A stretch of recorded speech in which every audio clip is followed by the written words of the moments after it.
प्रभु मैं तेरा तेरा तेरा, तू मेरा मेरा मेरा, मैं तेरा तेरा तेरा, तू मेरा मेरा मेरा।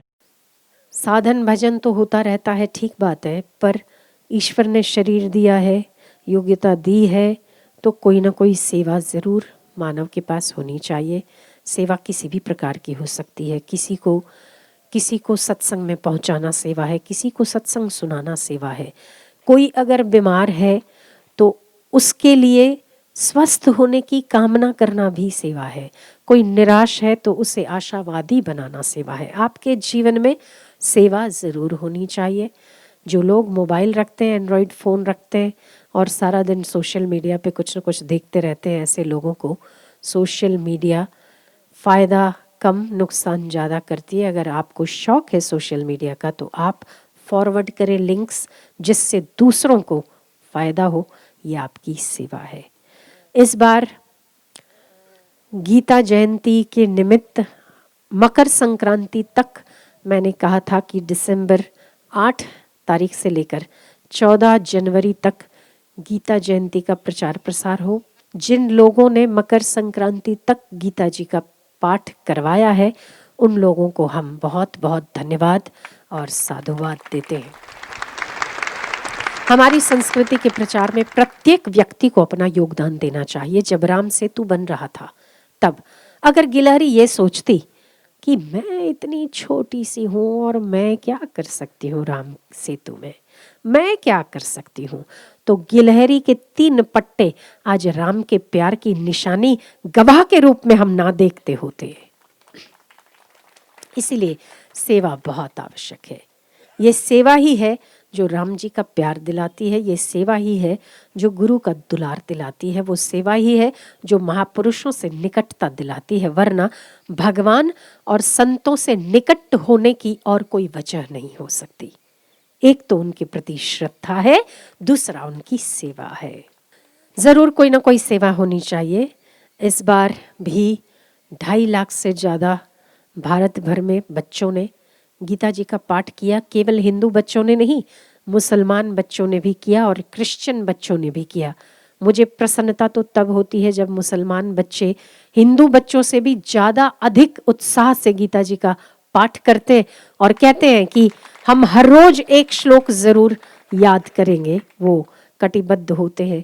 क्रिश्चियन ईसाई मिशनरी के कॉलेज के पादरी, जो फादर होते हैं, प्रिंसिपल, उन्होंने कहा कि जो मेरी एक क्लिप है वो चलती है, हम कहते हैं लोगों को कि आपको बोलने की ज़रूरत नहीं, हमने सब कुछ तैयार करके रखा है। अगर आप ये सोचते हैं कि हमें बोलना नहीं आता तो कुछ मत करिए, केवल परमिशन लेके आइए। गीता जी के नाम से नहीं मिलती है तो ब्रेन पावर बढ़ाने की टिप्स हम देते हैं, ये कह के भी ले आइए, क्योंकि जो गीता के श्लोक पढ़ता है उसका ब्रेन तो बढ़ता ही है। तो आप जहाँ हैं वहाँ पर सेवा करिए। सेवा के लिए इंतज़ार नहीं करना होता। अगर गिलहरी सोचती तो गिलहरी तो बहुत छोटी सी है, कहाँ भगवान राम और कहाँ हनुमान की बड़े बड़े शिलाएं और बड़ी बड़ी पत्थर राम लिखकर समुद्र में फेंकते। गिलहरी खड़ी होकर देखती कि भाई ये तो इतने बड़े बड़े फेंक रहा और मेरे मुंह में तो एक एक दाना आ रहा है, मैं कैसे कर सकती हूँ, तो रह जाती। पर जैसे जैसे उसकी पूंछ पर सबके बीच में से निकलती थी तो हनुमान जी ने कहा कि पूंछ दबा के कि बहुत डिस्टर्ब करती है, भाग यहाँ से। तो हनुमान जी की कंप्लेन कर दी गिलहरी ने राम जी को कि मुझे सेवा नहीं करने दे रहे, खुद तो सेवा करते और मुझे नहीं करने दे रहे। तो राम जी ने देखा कि इतने छोटे से जीव को भी सेवा करने की तलब है, तत्परता है। राम जी की कोर्ट में हनुमान जी को पेश किया गया। क्यों रे हनुमान, तुम डिस्टर्ब, इनको ये कहते हो कि डिस्टर्ब करती है? बोले वो बीच बीच में से फुदक फुदक के निकलती है, फिर मर नहीं जाए तो हमें कूदना पड़ता है, और इतनी बड़ी बड़े पत्थर लेके कूदेंगे हम तो गिरेंगे नहीं क्या? तो बोले तुम इतनी छोटी सी है, उसकी भावनाओं की कदर करना नहीं जानते हनुमान। जैसे तुम सेवा करने के आदी हो और सेवा करने के इच्छुक हो, वैसे गिलहरी भी सेवा करने की इच्छुक है और सेवा करने का सबको अधिकार है। हनुमान जी ने क्षमा मांगी तो राम जी पूछते हैं गिलहरी से कि अब तुम संतुष्ट हो? मैंने इसको डांट लगा दी, बोले मैं संतुष्ट नहीं हूं। तो क्यों, जैसे इन्होंने मेरी पूंछ दबाई वैसे आप भी इनकी पूंछ दबाओ। तो राम जी ने हनुमान जी को कहा पीछे होके बैठ, और जितनी जोर से तूने इस बेचारी की पूंछ दबाई है उतनी जोर से मैं तेरी पूंछ दबाऊंगा। और राम जी ने अपने अंगूठे से हनुमान जी की पूंछ दबाई और हनुमान जी को भाव समाधि लग गई। और हनुमान जी हाथ जोड़कर उस गिलहरी से कहते हैं कि तू धन्य है कि परमात्मा के चरणों का स्पर्श दिला दिया तूने, ये तेरी सेवा का प्रताप है। वैसे तो राम जी मेरी पूंछ पर चरण नहीं रखते, पर तेरे कारण राम जी ने मेरी पूंछ पर चरण रख दिया, तू धन्य है। और ये जो हनुमान जी ने उन्हें परेशान किया गिलहरी को, उसकी एवज में प्यार से राम जी ने गिलहरी को 3 अपनी उंगलियों का स्पर्श किया, जो आज भी राम के प्यार की गवाह है।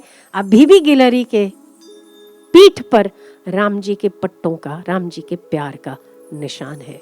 वो सेवा का ही प्रताप था कि इतनी छोटी सी गिलहरी भी एक कण का दाना उठा कर ये समझ रही है कि मैं राम से तू बनने में अपने शरीर का योगदान देकर अपना जीवन सफल कर रही हूँ।